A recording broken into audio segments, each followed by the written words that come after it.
بتسديدة صاروخية لا تصد ولا ترد. الدولي المغربي سفيان أمرابط يخطف الأنظار أمس الأربعاء في ذهاب ملحق بطولة دوري أبطال أوروبا.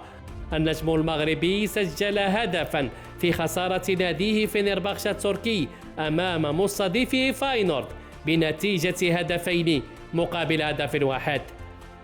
لاعب الارتكاز المغربي أدرك التعادل للضيوف عند الدقيقة 86 بتسديدة مركزة أطلقها بيمناه لترتطم بالقائم الأعلى قبل أن تعانق الشباك.